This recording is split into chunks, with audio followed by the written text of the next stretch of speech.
welcome to the first session of this Global Supply Chain Summit in Bengaluru. The first session is going ahead with the theme that we all have been at least talking about for last 2 to 3 years post the COVID era. And a lot of us have been acting on it. So I think it's one of the most relevant sessions. And we have a wonderful speaker set up for you. We have Ms. Carola Wagner as a solution leader and associate partner at McKinsey Singapore. And she advises clients on how to manage and optimize supply chains using technologies like digital twins, artificial intelligence. Carola works primarily with manufacturing and commodity clients. She spent the past 10 years based in Singapore, working with clients primarily in the APAC region and is originally from Austria. Carola holds an MBA from INSEAD and a Master of Science in Industrial Engineering from the Technical University of Graz in Austria. We also have Mr. Hanumant Maligeri. He's the plant head for Mars Wrigley. He has spent 25 years he has 25 years of experience with expertise in supply chain and operational innovation, operations management, project management, strategic planning, manufacturing, quality assurance. So all the basket of things that today add up to building a resilient organization, he has an experience. We also have Mr. Nilanchal Panda, head of supply chain at Himalaya Wellness. With over a decade of experience in companies like RPG Life Sciences, L'Oreal, Bunge, Ferrero India, and International Paper, he currently leads the supply chain function, oversees demand and supply planning, logistics, warehousing, international operations, and procurement at Himalaya. We have Mr. Rajshekhar Kotkur. He's the Chief Supply Chain Officer at Aditya Birla Fashion and Retail. With over 2 decades of experience, he's worked with companies like Madura Garments, Cadbury, Arvind Lifestyle. His expertise includes product design, retail management, business development, logistics, sourcing, and supply chain management. And somebody who's not joined us as yet is on his way from the airport, countering the famous Bangalore traffic, is Mr. Anup Chauhan. He's the CEO of DP World's contract logistics and cold chain business in the subcontinent. He has over 25 years of experience in operations management, supply chain management, freight forwarding, driving business strategy, warehouse management, distribution logistics, third-party logistics, CRM, and solution architecture. Prior to joining DP World, Anup was associated with All Cargo for 3.5 years and with DHL for almost a decade. Last but not the least, we have Mr. Vivek Kumathali. He's the head of supply chain at Orkla, India. He has more than 15 years of experience and worked with several companies like Green Earth, Hindustan Unilever, Vista Processed Foods, Kerry Ingredients. His expertise in supply chain planning, logistics, and distribution in strategic procurement will be of immense use to us in the session today. So we have a very diverse set of speakers, and that is what we need when we are talking about resilience. So if I could have a round of applause for our speakers, please. With that, I hand over the dais to Carola. She's going to be presenting, and then that will be followed by a panel discussion, and then most important, we'll ask you to share your questions, which will be directed to the speakers. Thank you very much.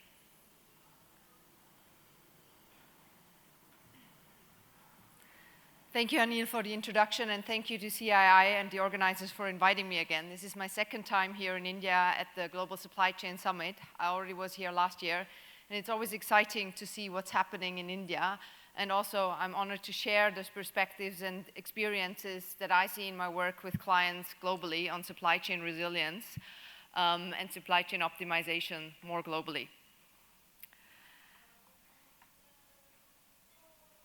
Why are we talking about supply chain resilience? This hasn't been a topic in the past decades because everything was always focused on costs, cost optimization, and driving down costs. But the recent past, as we all know, and we all experienced has shown us that supply chain resilience is really important.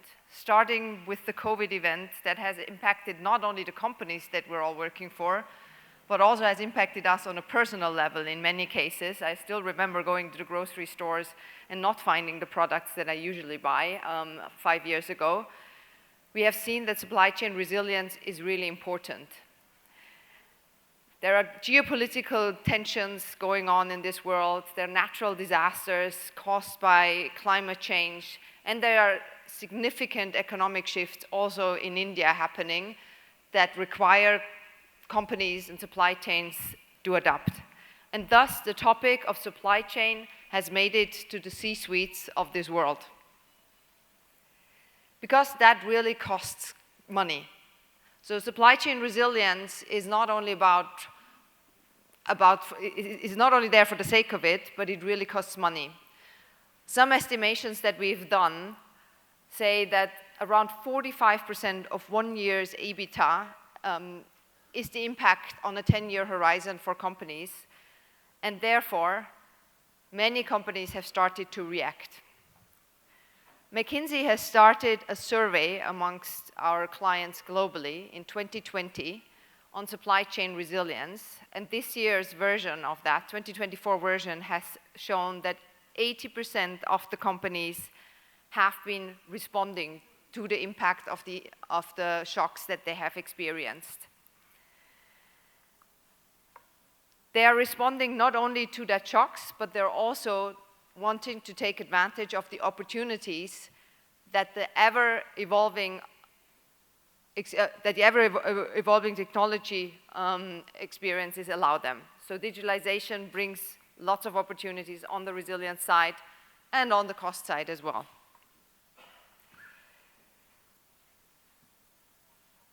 Now, I mentioned this survey was done over the past 4 years, and while we see a lot of progress has been made over these last 4 years, particularly on more strategic measures like footprint optimization, also on the implementation of advanced technologies, APS systems, and also on the talent side of things, there is still a question whether companies are really prepared for that next shock.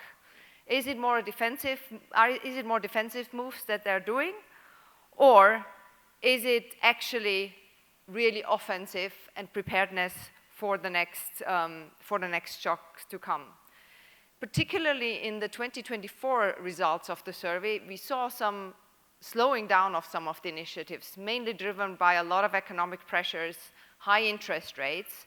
So the number one, so some of the more expensive measures are being toned down. We, for example, experience there is less and less visibility on tier -2 and tier -n visibility of your suppliers. And if you look at what companies are really doing on a digital front, very few have really the aspiration to create an end-to-end ecosystem of digitalization. Many companies are still stuck in more specific and punctual leveraging of technology, like, for example, demand forecasting. So there is a take that a response to a shock still takes on average up to 2 weeks. Now, for some of the industries, that is an eternity, and it's way too slow. For some, it will work. But the question is, for whom can it work, and how can it work? Setting the stage on where we stand in supply chain resilience and why we are, let me now talk about what I see and what we see as McKinsey on best practices on playing offense in supply chain resilience. And I'm doing that across 5 dimensions, namely footprint optimization and supplier collaboration, planning, and digitalization and risk management, which are more organizational and operational enablers, I would call them.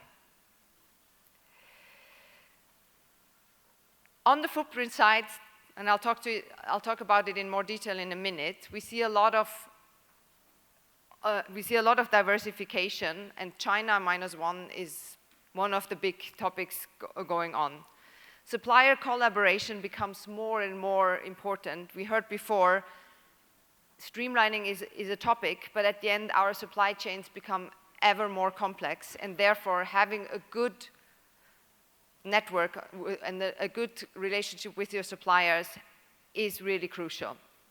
The planning front is all about becoming more and more autonomous, leveraging AI technologies, and going away from continuously planning and continuously adjusting to sticking to a plan and just focusing on the anomalies and doing interventions when they're targeted and needing. That obviously requires a lot of support from digital tools. So digitalization is the key enabler for a modern supply chain and modern planning. And end-to-end transparency, as I mentioned before, is the way to go, although many companies are not quite there yet. It is the way to go because agility, that's the #1 success factor when it comes to supply chain resilience and planning. Last but not least, and we've heard about it from previous speakers, talent is a challenging factor for many companies. And particularly tech talent is something that traditional companies have a hard time attracting and retaining. There are lots of companies out there that you can leverage, and you don't have to do everything in-house. And what we see is leveraging of this vast ecosystem of startups and working with those can be a successful strategy to basically fill the gaps that you can't fill with internal talent. Let me talk and give you some numbers on some of the things that I've been touching upon. As I mentioned, on the footprint side, while increasing inventory was the #1 and the first measure that companies went to, especially in COVID, this has been toned down in the last year, mainly because of cash flow constraints. But what we see is ever-increasing diversification when it comes to your footprint.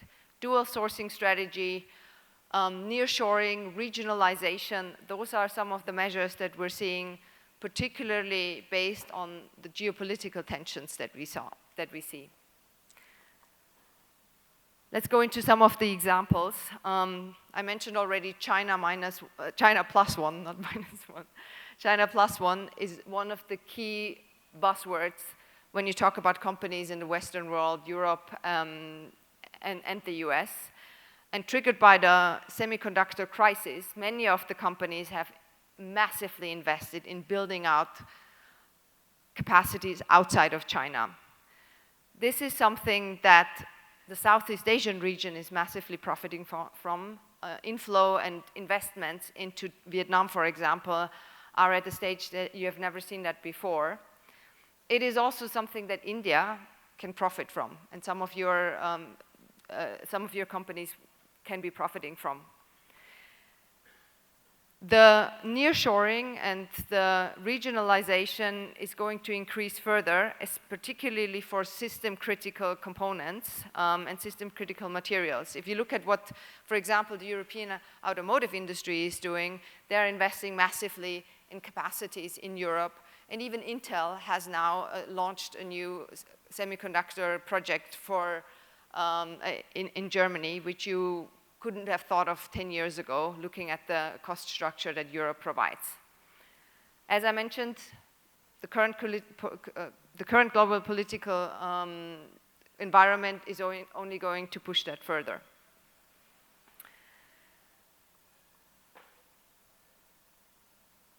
Nonetheless, we will not be able to completely nearshore and restructure everything to having your suppliers in your backyard.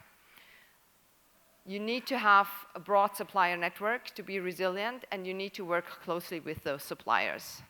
Transparency is something that we're all familiar with by now, and that many of us have implemented, knowing what your supplier do beyond tier 1 and beyond tier 2, because you can only react when you know what they do.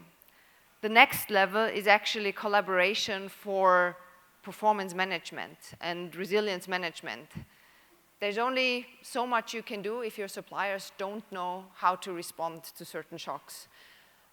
So again, I'm taking the example of the European automotive industry or the European high-tech industry that have started already years ago working with suppliers and helping them in their own performance management so they can react in time, and it actually doesn't even spill over to them as the OEMs.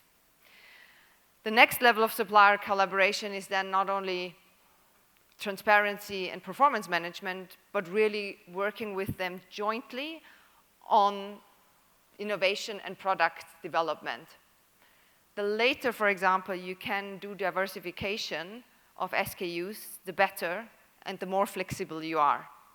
Some companies, especially on the FMCG side, have outsourced a majority of their innovation to their suppliers. Other companies, like an Italian fashion brand that we work with, does things like producing garment that is fully white and only dyeing it once they know the consumer preferences of the season. That helps to become more and more resilient. Let me move from the more strategic footprint-related measures to the planning side of things, which you can focus on in-house. Modern planning, as already mentioned, goes from supply chain-focused KPIs like inventory reduction, increasing of capacity utilization, and forecast accuracy to focusing on the KPIs that really matter for the company, like total company profit, total supply chain costs, and revenue and financial targets. That requires that supply chain is not a single detached function in an organization, but is really owned by all the functions that are affected by the supply chain, basically by the company, by all the functions in the company. So some of the things that we see is that supply chain planning, S&OP planning, is actually being elevated to the level of the CEO and is attached directly with the CEO function to make sure that there is ownership across the different functions in the organization. We go from demand forecasting to demand shaping. We go from capacity optimization to profit optimization. And that, of course, requires not only the right experts in your house, which you will need, but the complexity of doing such a thing requires technology and AI-led planning.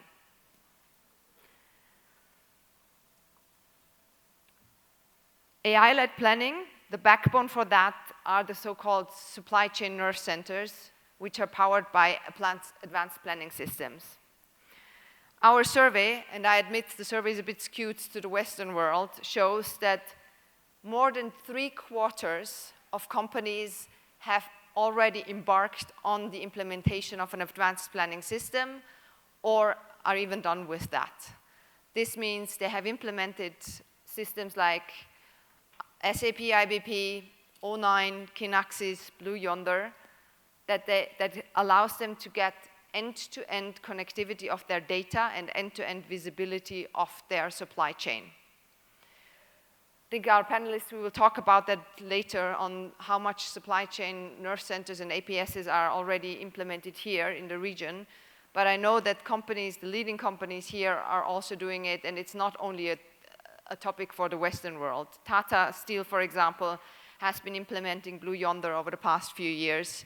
And O9, one of the big newer APS systems, has just announced that they started the biggest APS implementation globally within the Rama, a company headquartered in Thailand, which is one of the largest petchem companies. So this is not only a topic for the developed world, but is also important here. I don't want to go into APS systems and supply chain nerve centers in more detail, but I'm actually going to talk about what is the next horizon of, and now my present, oops, sorry. It's a bit of lagging. What is the next horizon? So APS systems allow you to get visibility on your data and on your supply chain end-to-end operations The next level are digital twins and the digital world that allow you to not only have visibility on what's happening, but actually leverage simulation and a risk-free environment, a risk-free replica of your supply chain to test and come up with the right decisions before events even happen. That can increase decision-making by up to 90%. And it can also help with that integrated view, because if you have digital twins, which are often not only digital data replicas, but actually visualized replicas of your world, the collaboration between different parts in your organization gets much, much easier. It's much easier for procurement, logistics company, the logistics and the manufacturing guys to talk with each other when they see what's really happening with different instances. So digital twins with simulation capabilities that allow for what-if scenario testing, that is the next horizon when it comes to efficient supply chain planning and resilience.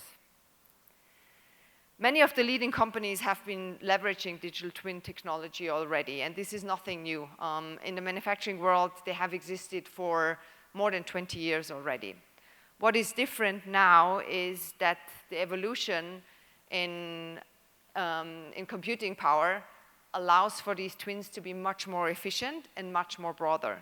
So while many of the twins are still very focused on one function or one plant, the new technologies allow for an integration of a digital twin and can allow the end-to-end visibility, which is especially with the complexity where the real value of such a digital twin comes in. And connecting these digital twins, that is the next horizon. So if you know what your customers are doing and how your customers are behaving, and you can connect that all the way back to how your supplier network works and where your supplier and how your distributors work, you can easily play out the scenario when one of your plants is going out of business for a tsunami, for example, or a warehouse is not operating because of a strike in a specific country. Having that functionality, that is the next level. I must admit, it is still more futuristic. I'm not aware of any company that has a full end-to-end supply chain digital twin. But I would expect that in 5 years from now, we're having first versions of such a digital supply chain that can help optimize.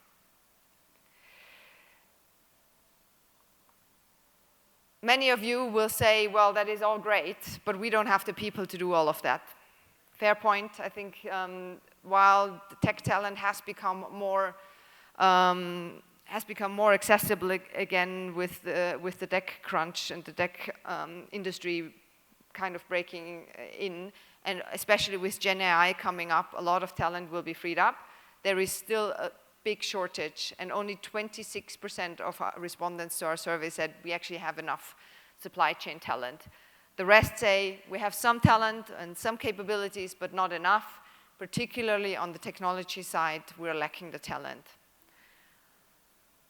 I already mentioned it, there is a lot of companies and a lot of services out there that you can work with. You don't have to have all the capabilities in-house.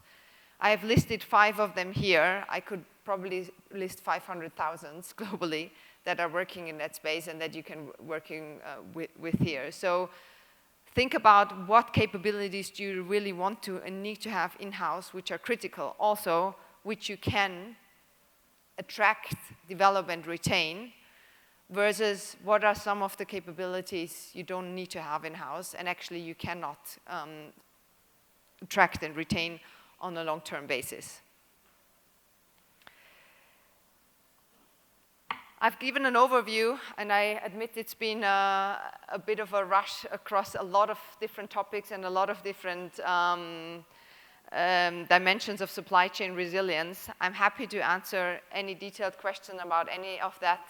And I'm looking forward to hearing from the colleagues here in India now, what are the topics on mind for India and how are Indian companies responding to the current challenges.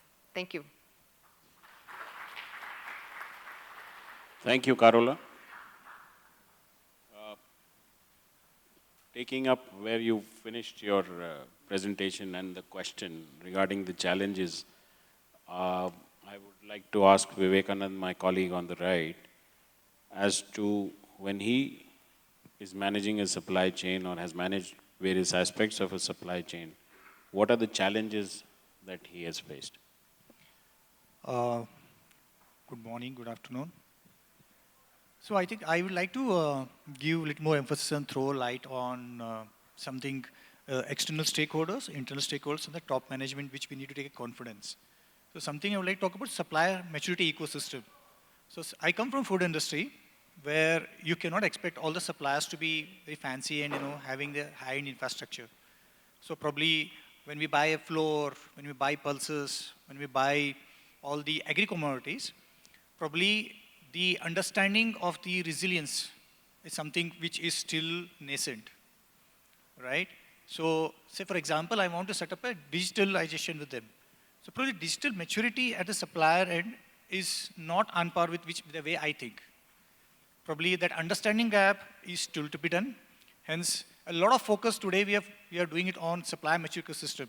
So probably if we've got 100 vendors, we may not able to establish because your resilience with all 100 vendors. Of course, the top 10 vendors who is a showstopper or where your 80% of the business relies on.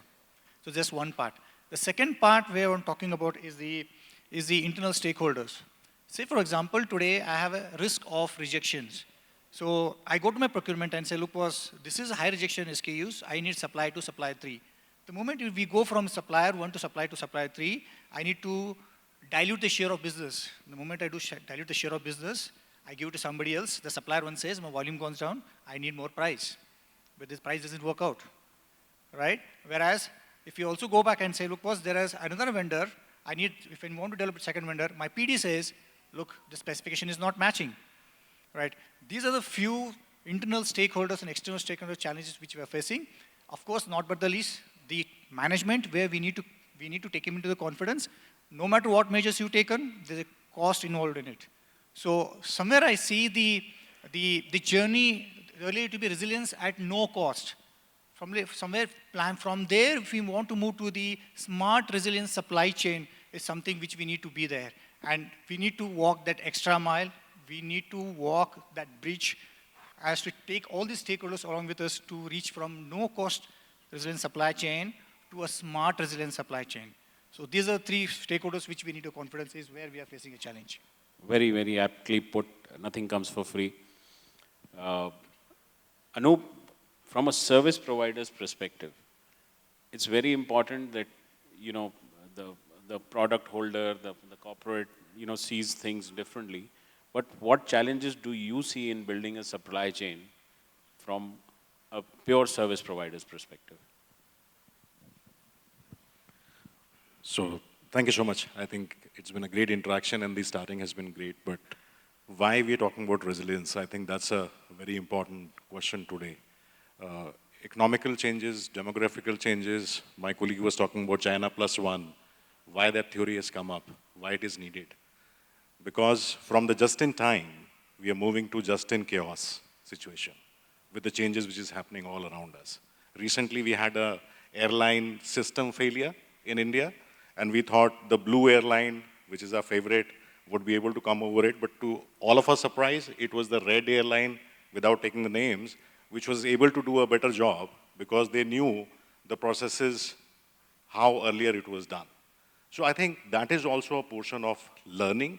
While we move more onto the technology, it is important we'll have to go on those parameters, but how we can be more flexible. So I think that is what the challenge we are really facing as a service provider. Ask the customers what they have from DP World is how we can leverage our core to benefit their core delivery. So that is the requirement which is coming. And the other aspect which is also important is if you see in Africa what we do onto a challenge proposition, because it's a very different territory, we do a market access delivery. So all the PNG goods are owned by us, and we deliver across the country, and we are the owners for that. So I think that is something which is also emphasized in the initial session, that what is the core for the customers and how they can outsource the known core activities which are still happening in India and which is very prevalent. Thank you. Thank you very much for your perspective. I'll move on to Rajshekhar. Rajshekhar, what are the different ways companies are trying to make their supply chain more resilient? Yeah, thanks, Anil. Good afternoon, everyone. I will first give a brief introduction about my company. I think all of you must be familiar with our brands, not so much with Aditya Birla Fashion per se. So we have brands like Louis Philippe, Van Heusen, Allen Solly, Peter England. Many of you are wearing it today. On the ethnic side, we have Jaipur, Sabyasachi, Tarun Tehlani, Masaba. So one of the biggest challenge which this industry faces is the number of SKUs. I was just telling my fellow panelists that we have at any point of time 1 lakh SKUs in our warehouses. And this is in warehouse. So you add it to the stores, which is close to 3,500 stores we have. The number of SKUs will go as has about 3 lakh to 3.5 lakh SKUs. So one of the biggest challenge what we have is that how do we forecast the demand? And a lot of people have spoken post-COVID how things have changed. In fact, this is one of the very few industries which has seen 3 to 4 shocks after COVID. First shock itself during pandemic, the sales came down to grinding halt. The production came down to zero. And now imagine a company of ABFRL size having 40,000 people on the rolls in factories and in the stores with huge amount of fixed cost in both employees as well as real estate. So we had to work overnight and produce it to the government's need. There were not many people in the country who could produce coveralls that time, masks that time, so we rose to the challenge. Of course, it benefited us financially also, and somehow the things started working for us. Then post 2022, we saw sudden lift in the demand. Nobody actually anticipated such a level of pent-up demand and revenge shopping, as Western world calls, and we were literally struggling to meet the demand.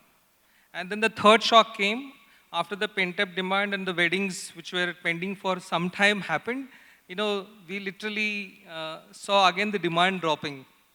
And right now we are going through this phase of consolidation where the demand is almost flattish over the 50-60% growth which we saw in 2022, 2023, early parts of that. So answering Anil's question, I think in an industry where consumer discretionary industry, it's very difficult to predict demand. So all you can do is that build your supply chains to be more resilient, more agile, more nimble. So currently, as we are going through the phase of demand consolidation, we are focusing on how do I repurpose the inventory, and how all of you would be seeing, there is end of season sale in stores. So most of the companies pull back the merchandise which is not sold even after full price and end of season sale. Now, it's not that it's bad inventory, it's just that it was allocated in bad place and it was lying in bad place where it did not sell.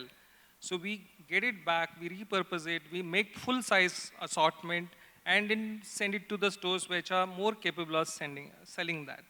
And of course, there will be some stock which will go to outlet retail. Now, so the overall emergence of channels, whether it's e-commerce, outlet retail, or even the repurpose of assortment, these are the ways in which we have acted to make our supply chain, our value chain more resilient. Thank you.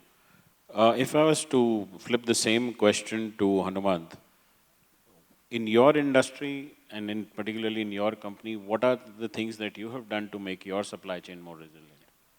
Good afternoon, everyone. Similar to every industry, even we faced a lot of challenges during pandemic. That is where the resilient word emerged. Otherwise, before COVID pandemic, we were not talking about too much on resiliency, right? But again, after COVID, there are other impact happened. It could be Suez Canal blockage in 2021. It could be now geopolitical tension, be it Ukraine and Russia war, or now we also know in the Middle East Africa there is a tension.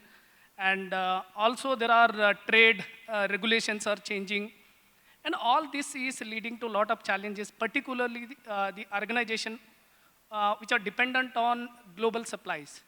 Again, in our organization, we are dependent on a lot of supplies from the global suppliers, regional suppliers, and we faced a lot of challenges during such disruptions.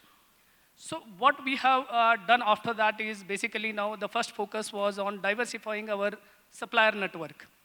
So what we started doing is first identifying which are those critical materials or finished product which we can localize. So basically we started focusing on the localization. We did certain localization for certain ingredients. And also second action what we have taken as part of this supplier diversification is to going for multiple vendor. Earlier we dependent on single vendor, now we gone for multiple vendor sources, and also not only multiple vendor, also bringing closer to the market. So earlier most of our imports are coming from Europe continent.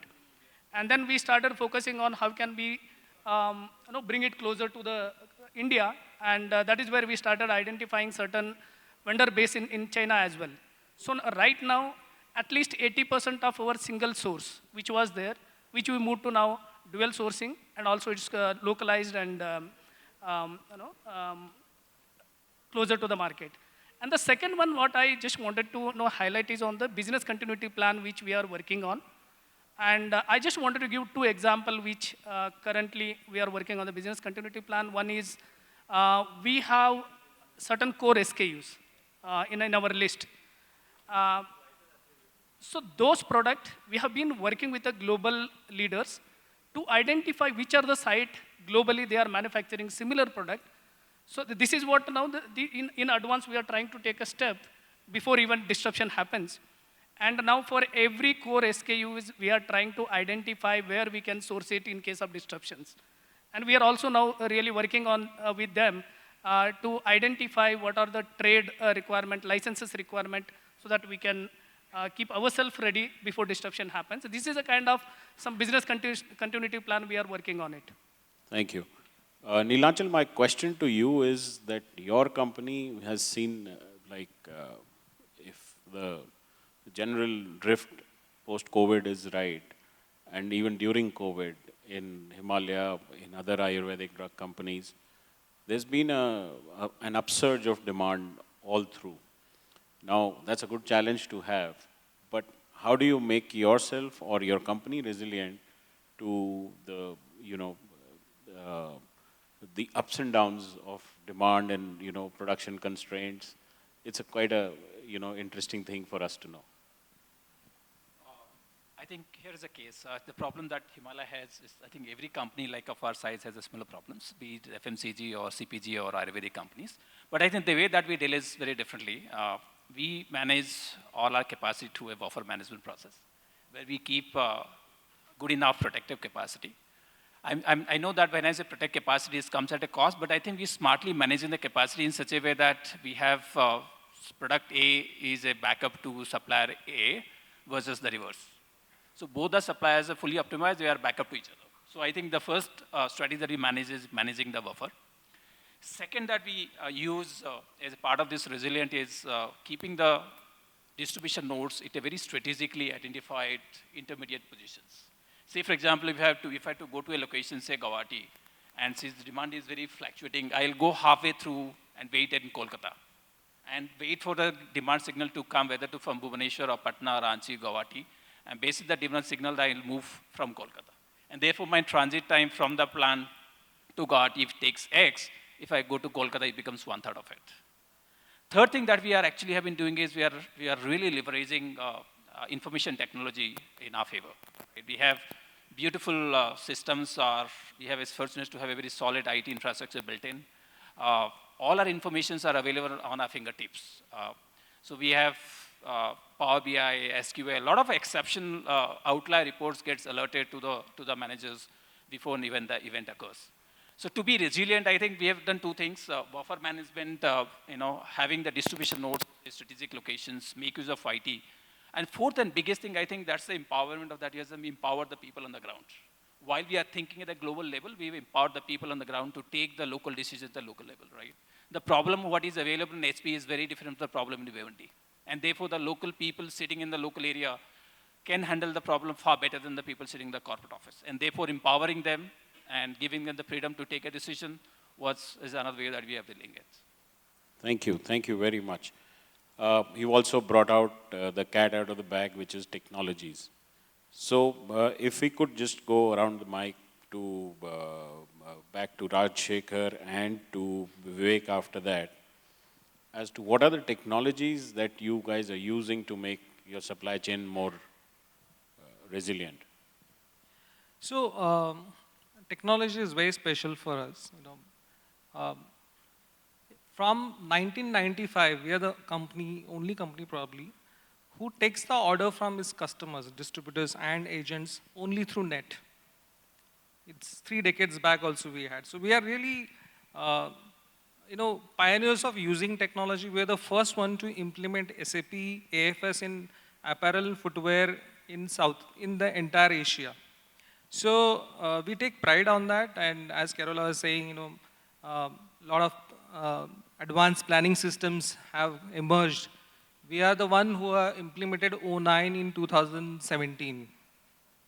So a lot of investments have gone on technology side, and post e-commerce world has become very important. E-commerce has become very, very important channel for discretionary items like ours.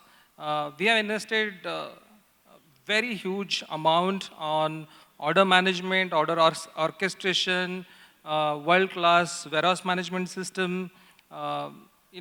Even how do we send stocks to the stores?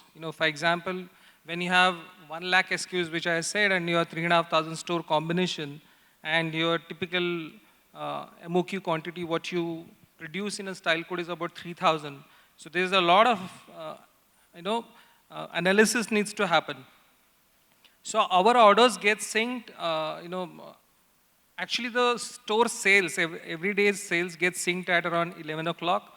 And from 11:30 onwards, the whole order processing engine works. It's an Israel-based company, Goldratt Consulting, which manages this 4 crore combination and then decides, okay, which store will get which SKU for that day.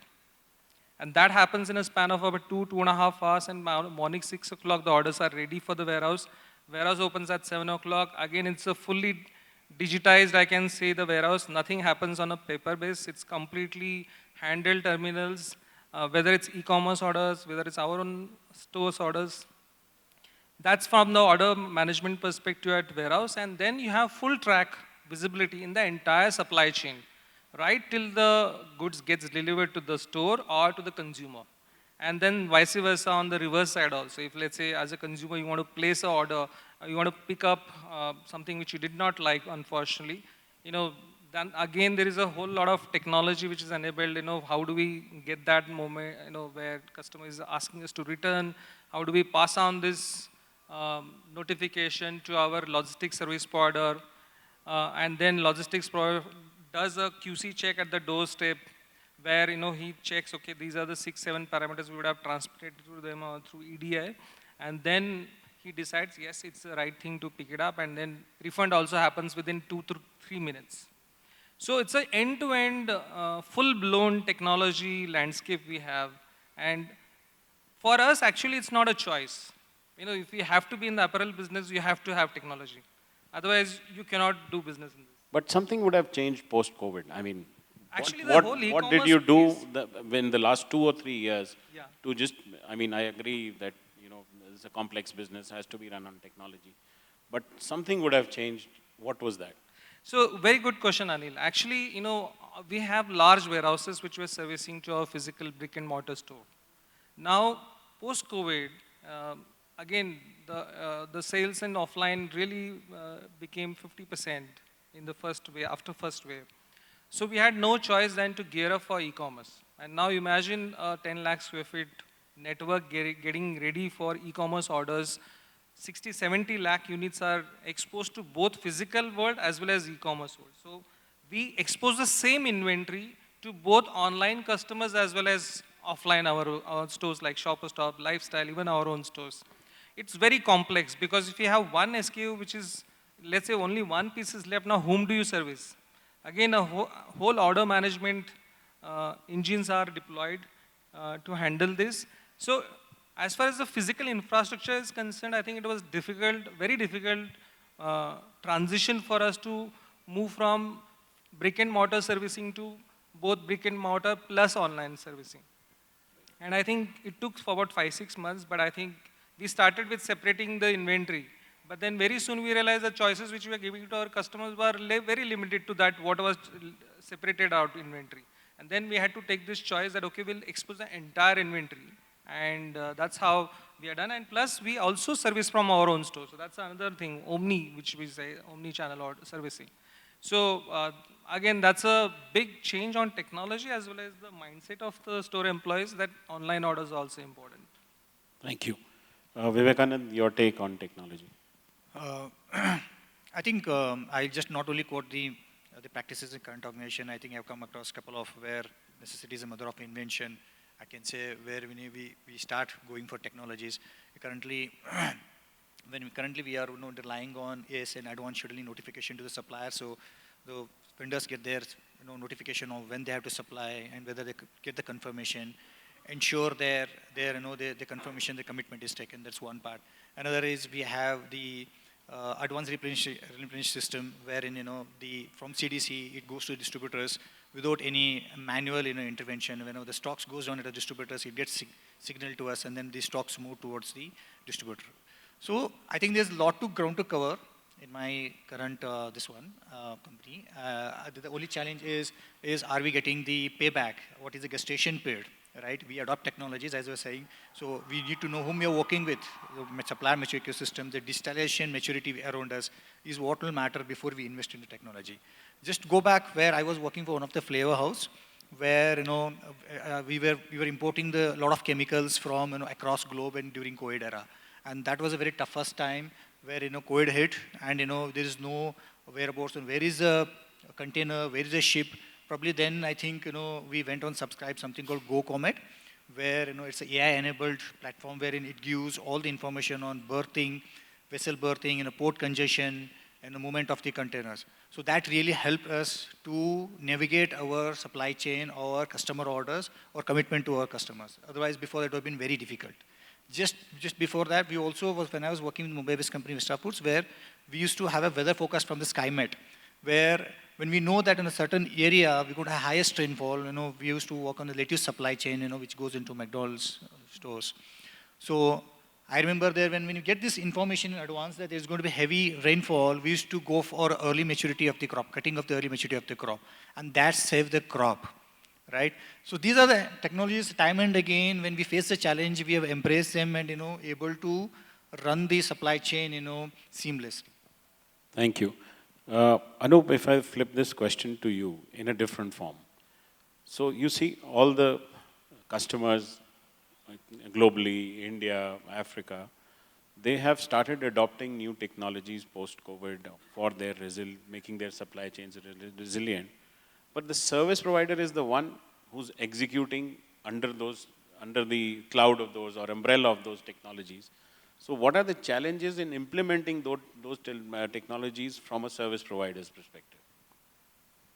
Thank you. And I think it's been a fantastic discussion which is going on. So I'll just pick from Carola first point, technology twin. My view is it is not only technology twin, it is a supply chain twin also that the companies are looking at. And why we are looking at, we need to really understand that point. $1.8 trillion of losses companies are doing world over because of the mismanagement of the inventories. If you see in the COVID times, the inventory carrying had gone to 10.1 weeks high because everybody was looking at building the inventories at that point of time. Now, if you see, as on today, it has come down to 9 weeks. So that means there is something right which has happened. But during this time, from 10.1 to 9 weeks that it has come, lot of customers have really gone on to investing onto the technologies. Lot of customers have Anil has been coming to us as a service provider, many others, that we should also build our technology platforms so that we can give end-to-end visibility. So if you see in DP World today, wherever we have ports, across 70 ports, which we manage world over, they all are digitized, where the container tracking can be done and our customers can provide. We have gone one step forward. So whether it is our ports, CFS, rail solutions, warehousings and others, we have created a tool which is called cargos.com, where even our competitors or all the vendors can log in and they can update their informations, and any of the customer world over, belonging to whomsoever, can be, seeing the end-to-end visibility. So those are very important elements. I think we as a service provider also, we have to put our ears to the customers, ask. That's one point. And the other thing is also, we need to be resilient for the change. If the Red Sea crisis wouldn't have happened, a lot of the questions wouldn't have happened. If the Red Sea crisis wouldn't have happened, maybe the congestion at the Singapore port wouldn't have happened. If the congestion at the Singapore port wouldn't have happened, a lot of Southeast Asia deliveries which are happening out of Singapore, people wouldn't have thought that it can be done from Chennai or not. So I think it's a cascading effect. We are in an era where the change is a real constant which will happen. And I think we as a service provider, we have a very strong responsibilities to be listening to our customers and to be also working along with them for the next steps on the technology. Thank you. Thank you for your perspective. I think it was very required at this dais. I'll circle back to Carola now. So Carola, you've heard all of us. You've made a fantastic presentation also. What do you see are the different technologies that are gaining traction at the Asia-Pacific level? And how does your offering of the autonomous planning, fast decision-making, and the requirement of a nerve center, how does that change the game here? Let me also respond to what you just said about how does it work with service providers and companies and how can technology help. At the end, you create win-win situations, and collaboration is the key word, also when it comes to deploying the technology. I've just worked for a Middle Eastern company. They tried to optimize their shipping operations with multiple service providers involved, and the first reaction and the first challenges we had to overcome with them was getting the suppliers on board to create transparency that is needed to leverage the technology. In that case, it was a digital twin to simulate what is happening and how to optimize this, the whole shipping operations. Once we were able to show with the internal capacity how that can benefit all parties involved, then all of a sudden that was a real game changer. The service providers were willing to give transparency on their data, and it helped everybody involved to come up with the best solution for that operations, particularly in stress situations, when capacities are scarce, when the Suez Canal is blocked, when there is something not available. That kind of collaboration between different parties is crucial. So that is one part. Then let me go to your question. How can supply chain nerve centers technologies really help, and how do I see that evolving here in Asia? On the one hand, it's not evolving differently than in the rest of the world, right? So we've heard examples, O9 being implemented in 2017, right? That is when O9 was basically still in its infancy. So the leading companies here in Asia are at the forefront of technology deployments, at the forefront of leveraging what we call a digital or supply chain nerve center. What is different here is that often the data landscape still is more nascent, and that is the prerequisite for all of these technologies. So investing into building up the data infrastructure in the background is a key enabler for all these technologies.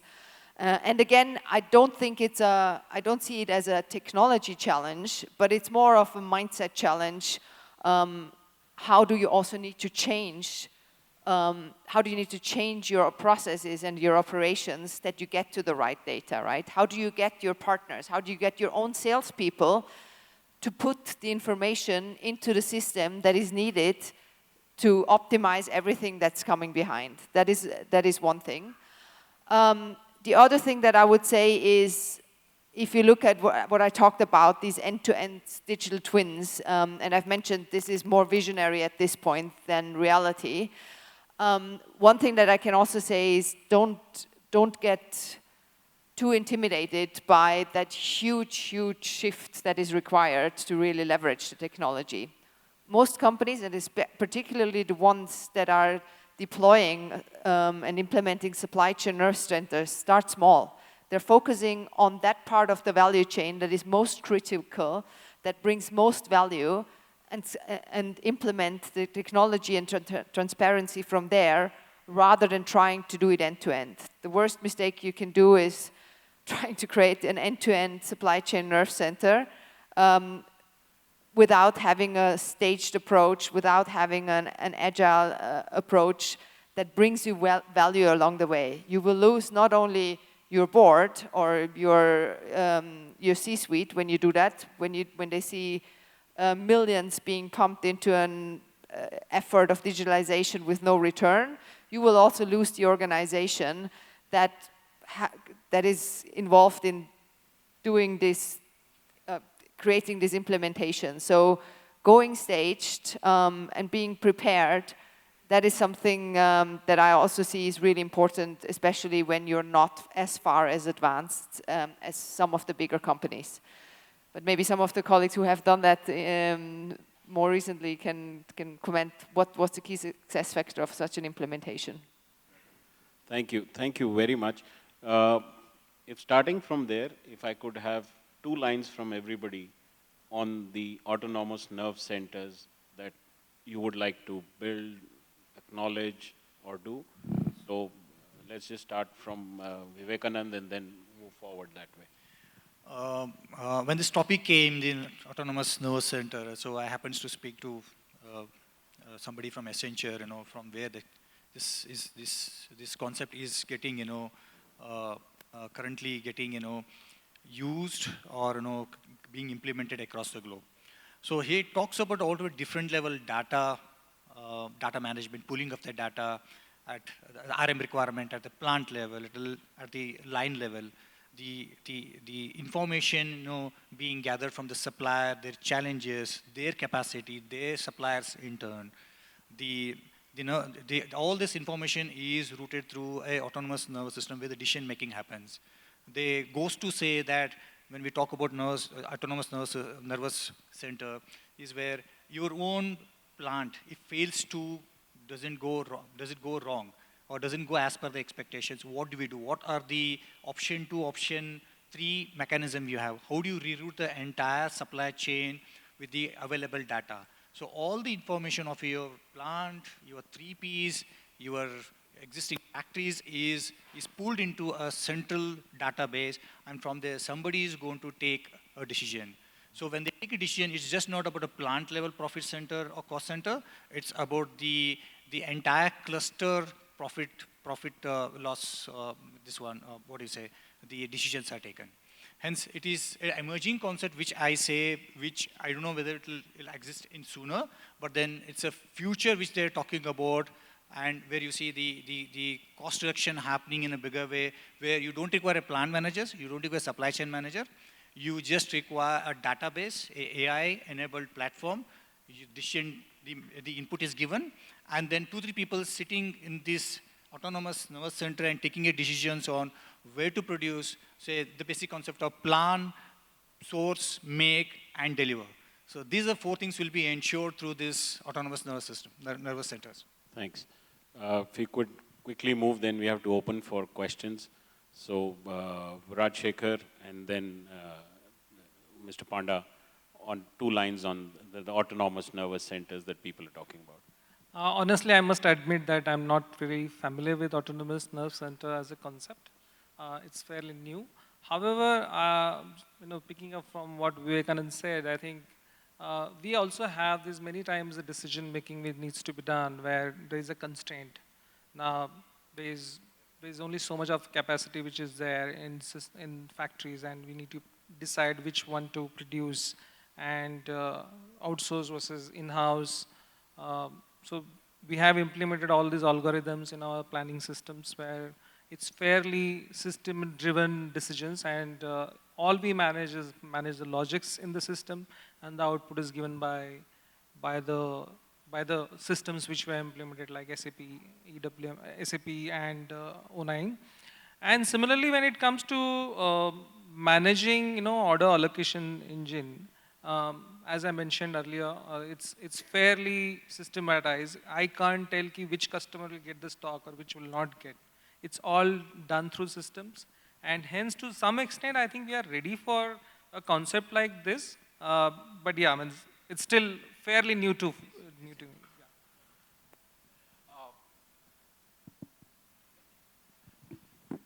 I think when we come, we use a lot of multi-functional systems working in silos, and they do exactly what so-called the sophisticated world we are using at a nerve center.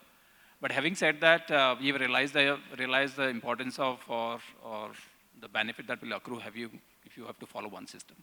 We are at this stage, in an exploratory stage. Maybe in 6 to 9 months down the line, that will be the reality.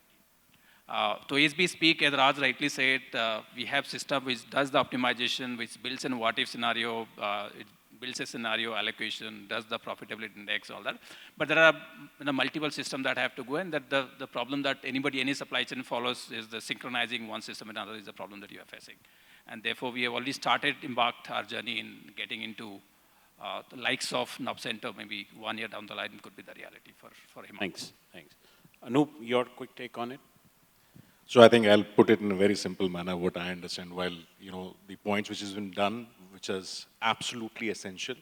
But if I talk about a very eminent challenge, what we see today is the cold chain. Cold chain is there on the pharma side also. We have a regulations changes which is happening dramatically. Till the time we are storing in the manufacturing unit or the warehouse, we have a temperature control system. The moment the same inventories are moving on the road, they're moving in the ambient temperatures, and we all are having those medicines at our home, right? So regulation is also forcing a lot of change, and that is where I think the nerve center of supply chain would become very, very eminent for anyone and everyone, whether it is us on the service provider side, whether it is for you all on the customer side, and how we can give a simplified view to the end customer of any temperature excursion if it has happened while the inventory was moving from plant to warehouse to NDC, RDC, or to the dark stores or to the last customer where it is moved. I think that is the way forward. Yes, it will take some time, but this is the right time to start planning and moving on the nerve center. Very important point that we'll have to add the filter of regulation when we are doing the architecture of an autonomous nerve center. And regulation has to keep on changing, so the nerve center has to be responsive to the changes in regulation.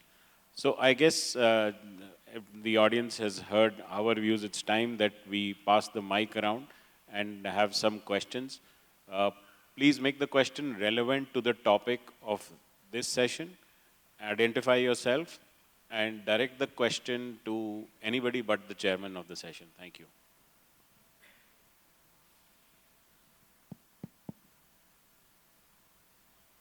This is Dr. A.V. Rao. I'm from NSB, Bangalore.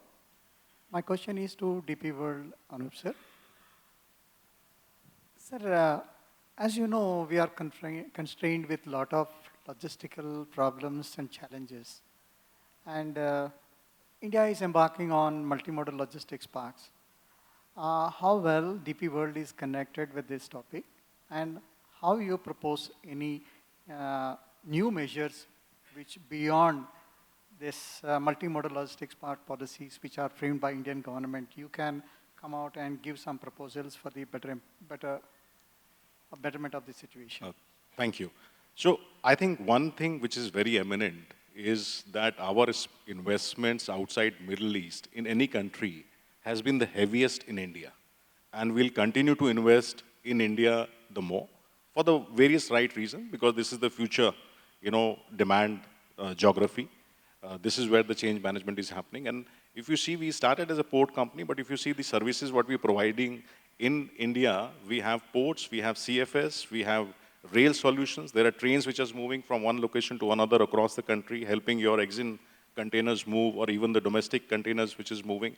This also brings a very eminent point that through the rail in India, while we say 7% of the cargo movement is happening, but the general cargo is hardly 2%. So which means it is commodities which is contributing to 5% of the movement.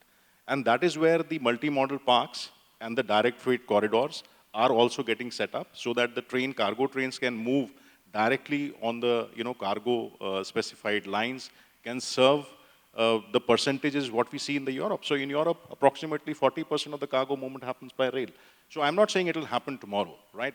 But I think the government is taking the right initiative. The PPP model, private-public, collaborations, that is also coming in the right manner. And we are aggressively participating, and we are working very, very close on that model. So yes, we are coming into the multimodal parks also, where we are setting our terminals, rail terminals, warehouses, cold chains, setups, and we are very closely collaborating. And not only in India, I think we have also extended the Indian customer out into Dubai. So for example, we have created Bharat Mart. So our Prime Minister was there in Dubai. He has inaugurated that in the month of February.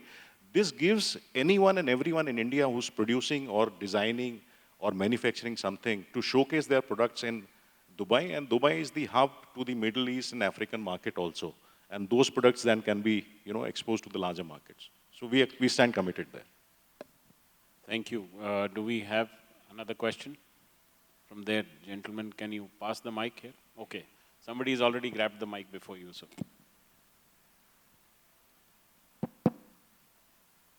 Hi. Good afternoon. My name is Avinash, and I represent Lifestyle Retail as Head of Supply Chain. And I have some questions in my mind as you are having a discussion.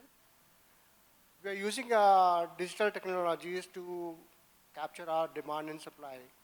Now, we are in the era, as we have been discussing, the demand, we are not sure what the demand would be. We have been having fluctuating demand over the years of the last recent years. Even the supplies are also not to that factory capacity, it is also having the repercussions. So we're taking demand, which is an unpredictable demand, we put it in the bucket of the technology, take the supply, and we build up an S&OP or other technologies that you must be building up and everybody else. What I see is that when you put that into the bucket, when you make the engine run, at the end of the times, the store says, I have what is saleable is not available, what is available is not saleable. So what we are doing is we are taking a dynamics of supplies and dynamics of demand. We really don't know what we are going to sell. We may be having some consumer insight, but we still are not so sure. Our consumer awareness or consumer intelligence is so high that this technology may not be serving in the right manner at the moment. Maybe people are using it, but in a realistic way, the stores or the retailers or the sellers, they come back, this is not what I'm getting. And that's impacting the market. So in maybe Rashika, you may be able to assess that because you belong to the retail world, fashion, the same here. So I have this thing to understand how much of it can we utilize. I'm sure it does give value. And we are putting in more and more SKUs also because sales, we want more. So in the dynamics of both supply and demand, we are adding more and more SKUs to see that value coming through. So how do you manage this? Maybe you can give your insight into that. How much of it or portion of it are we used as a boardroom scenario? That's my understanding. Right. Thank you. Rajshekar. Yeah, Avinash, you know the challenges of apparel and fashion supply chain. I'll break this into two parts. Let's say you have the finished goods produced and now you want to send to the stores. Now, you also have close to 100 stores and again, there are big stores, small stores, medium stores. So what we have done over last decade is that we have gone really lean. The principles of lean manufacturing we actually applied on the distribution resource planning. So with the theory of constraint, which is drum, buffer, rope technology, the principles, we have used the Goldratt principle in this allocation strategy, where we dispatch only what is the least possible unit to dispatch to that store. If it is one piece, then it's only one piece which goes. And once that gets sold, the entire supply chain has been optimized for speed. Actually not optimized, it's maximized for speed. We don't even look at some places cost. It's because the cost of logistics is negligible in the entire value chain, and the amount of gross profit you can make is almost 30, 40 times than the logistics cost. And hence, we have really maximized the speed, keep the least possible denominator in the store, aggregate the inventory in the warehouse, and then dispatch it every day. And I can tell you, thanks to our service providers, some of them are in this room, at any point, my average lead time for all over India is 3.3 days, and that's through surface. Very good network of full truckload and then regional transporters coming in. So 3.3 days, let's say, even if, let's say, I take the outer limit of, let's say, Guwahati and all that, which is 5.5 to 6 days we are able to achieve. And hence, we are bringing down the risk of obsolescence in there at the front end. And hence, at least I will not have the situation that I didn't want this. Why are you sending this to me? बड़ी मुश्किल से बेचा आपने वापस भेज दिया उसको. So I am not able to sell. So that is resolved. On the other side, which is fabric side, which is the long lead time, which is the apparel supply chain also is almost it's 8 to 9 months of lead time. There again, being closer to the industry, what's happening in the world of fashion, Italian fashion shows, etc. Colors of the season are forecasted 2 years down in advance. Getting closer to the market on the supply side is the only way forward. But yeah, I mean, the risk of, what you produce may not be liked by the customer remains there. But that's more on arts part, but the science part, which is once the goods are produced, where to sell, I think it's fairly automized in our case. Great. Thank you very much. The next question from here. Thank you. Firstly, thanks to all the panelists for an excellent session. My name is Raj Saxena, representing Lorry. We are a startup backed by Shell and Flipkart to build future digital logistics platforms, including the Nerve Center, which was talked about. So therefore, a question to the panel here. From what we foresee as a Nerve Center, and thanks for highlighting that it doesn't exist anywhere end-to-end in the world, as of today maybe, but were it to exist end-to-end, what will be the value unlock that we can see from a financial metrics point of view? So that is the first question. If to the 2 years, 3 years, 5 years, whatever the tenure might be. The second question is, if the panel can highlight its wish list on artificial intelligence for your respective supply chains, what will AI, or what should AI do for you? Thank you. Thank you, Raj. Who's the first person that I direct the question to? Perhaps Carola? Yeah.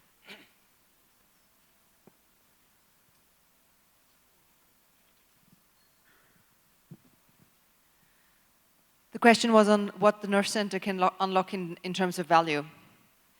Okay, so what we've seen, the value comes obviously from different sources, because the inherent value of the Nerve Center is the connection between the different parts of the value chain. If you are able to optimize your supply chain end-to-end, you can decrease your inventories, you can increase your utilization of your assets, and you can be much more targeted in sourcing of capacities and services that you need from the outside. What we have seen is something overall on an EBIT impact of 3 to 5%. Obviously, that differs a lot from across different industries, but the value is real. The value is absolutely real, and in CapEx-heavy industries, it is all about utilization and utilization increase. In industries, fast-moving consumer goods, it's all about the revenue side and making sure that you respond to your consumers in the right way. That's also why I'm coming back to what I said earlier. You need to focus on what is important to you. If understanding the demand and demand shaping, for example, meaning that you actually push the products into the market that you at a certain point need to push out, then invest into that part of a nurse center first, and connect that part of the demand side with your supply and with your logistics. If it is more on the capex side, then it is how do you optimize your capacities and how do you route your product in the most profitable way. But yeah, 3 to 5% on EBIT that comes from various sources depending on which industry you're in. Right. Thank you, Carola. Raj, we don't have the time to pass the mic. We're already short on time. You're encouraged to get the panelists off the stage and have your set of questions answered. One more question I have time for. There's already the mics with somewhere there. Good afternoon. My name is Tilak Rajan. We'll get the mic to you. Yeah, after 3 decades of contribution to supply chain, I am now a faculty in the logistics and supply chain. See, my question is, we have been talking about this resilience as a concept or a topic more on the supply side.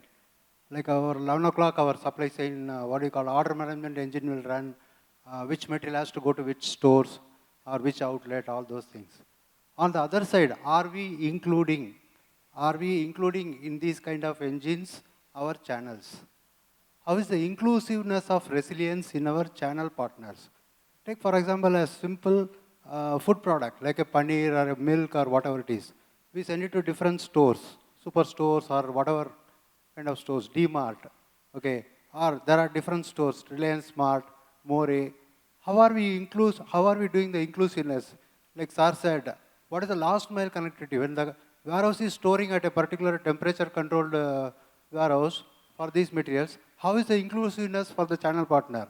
Or is that resilience is a separate topic or as a silo only for the supply side?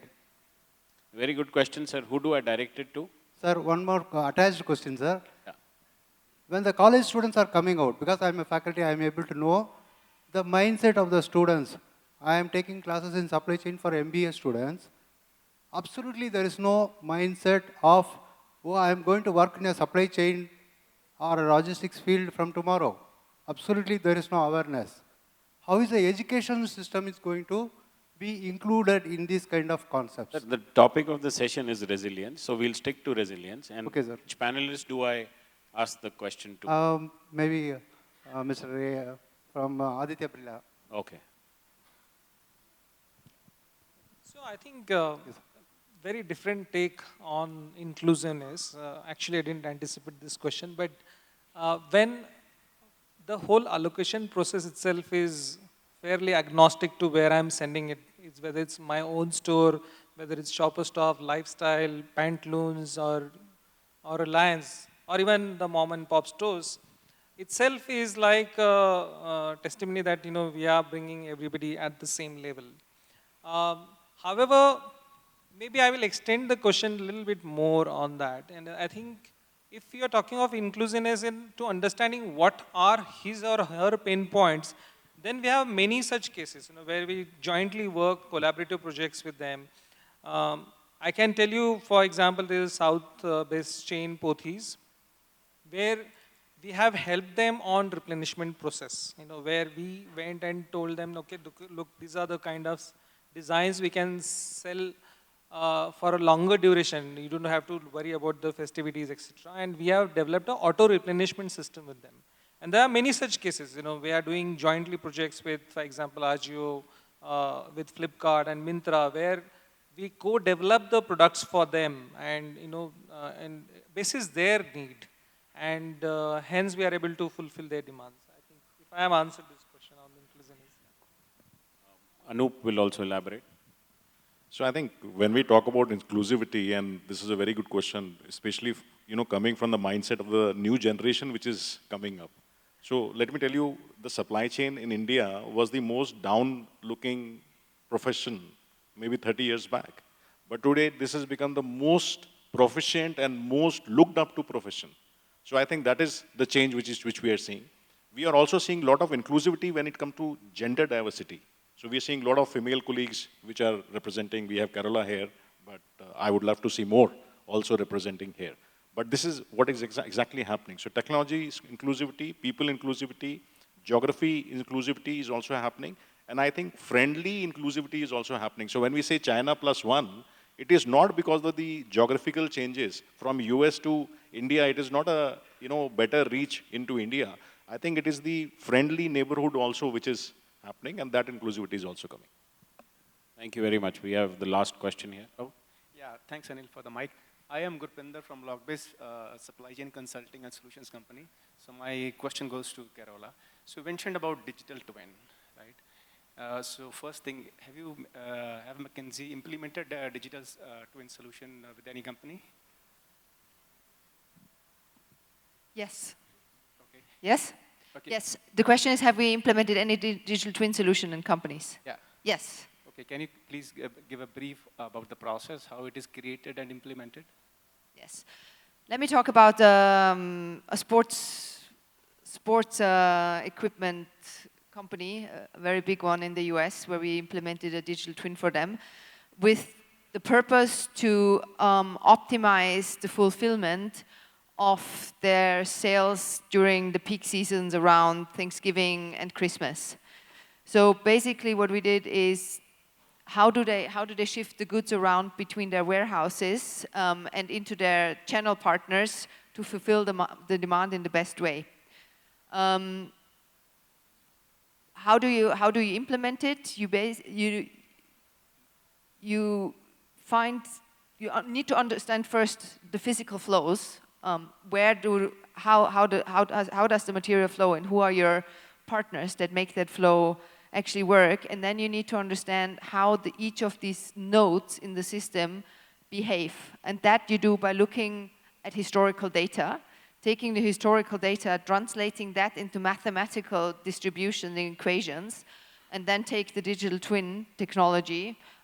In the case of that company, we coded something from scratch in Python to replicate what is going on. You try to calibrate that against the historical performances to make sure that whatever happened in the past, you replicate in a twin with 95, 96, 97% accuracy, and that then gives you the confidence that any scenario you do for the future will actually play out in the way it does play out. And with that, they played through not millions, but thousands of scenarios, what is going to happen in their peak sales season, and how do they route their products. And that allowed them also to come up with the right decisions when things actually happened, because obviously not everything happens as they anticipated, but because they played all of these scenarios, they knew, okay, I've done that before, now I need to do this, I need to stock up my inventory in that warehouse, I need to ramp up productions here and there without first having lots of discussions, having lots of alignment meetings, but they actually did it already before the actual events happened. Thank you, Carola. We don't have time. I would just like to sum up the session quickly. And if I was to sum up in one sentence, I would say play offense. Don't play defense. Defense won't get you more resilient. Offense will. Have cross-functional and vendor collaborative approach. And this is what I'm just collecting from the dais today. So always have your eyes to the ground, to the vendors, to the partners. And most important, as Anup said, have your ear to the customer. What does the market want? And that keeps on changing in this world much faster than we all can anticipate. So your one ear has to be plugged onto the customer. Neelanchal made a very valid point where he said, have things in the right place. So if your inventories, if your vendors, if your own locations you're located well, as a supply chain will always be resilient, pick up locations which have stood the test of time and would stand up to any calamities or any unforeseen circumstances, even if you have to pay a little more. Rajshekhar made a very important point that technology is a constant investment. So they started 3 decades back, and they still keep on making investments in technology. So it's not a one-off thing that you bought off the shelf 10 years back that's going to work today. It's going to be a constant investment that will make you resilient. And finally, Vivekanand, the ROI angle comes comes to any board, any decision maker's mind before they take an action, because today even the shareholders of companies are not very benevolent. They pop and drop people if the numbers don't happen. And if I was to sum up, this was that ROI from, let's say, from Hemant's discussions, the ROI is not only money, it's also a lot of other things.